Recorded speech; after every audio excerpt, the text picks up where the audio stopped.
Hi, writers. Thank you for joining me today. We are going to be working on discussing a topic that many of you have asked me about, and that is dialogue tags.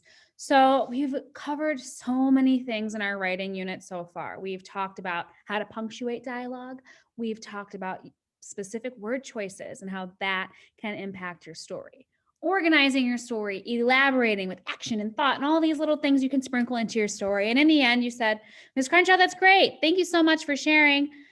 But I noticed my story says he said, she said, they said, everyone said a lot. And they said, and you told me, I know that's not okay. What other words can I use to explain what my characters are saying? So I just kind of used a tag already. So let me remind you and kind of share with you the purpose of what I'm calling dialogue tags.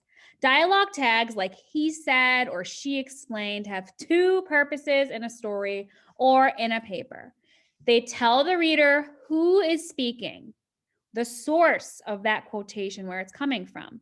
So that especially comes into play if you're writing about three people at the beach. You have to use that tag. So as the reader, I become aware of who is saying what.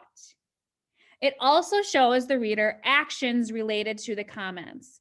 So if you were writing about three people sharing a secret, you're not going to say someone said something. You're not going to use that dialogue tag. You're probably going to say that that person whispered an idea.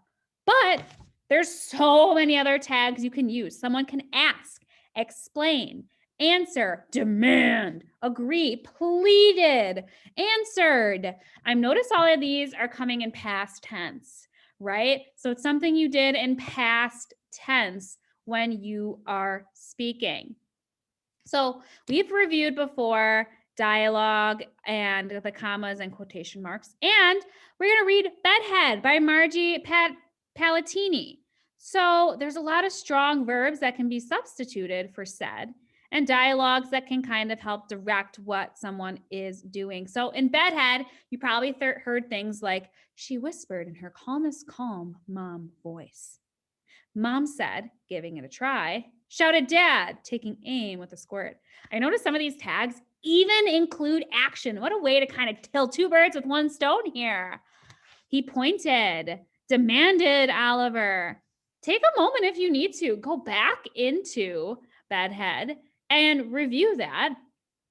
Or take a look at any book that you have access to and just pause this for a moment and kind of look at what are some of the things I am noticing in what I read. So much when you have a question about writing, if you look at a book or a story that you've read, a lot of times you're going to find an answer.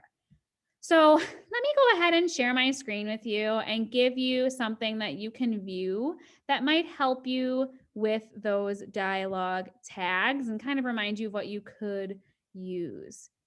So, like I said, you don't always have to say he said, she said, whatever anyone said. You can use something along these lines. Maybe someone mumbled, demanded, warned, cried, explained, admitted. Notice that ones you don't always hear, but it's still addressing what that person is doing as they speak. So here's that list again of some of those dialogue tags in Bedhead. They said, sighing a confident job well done sigh.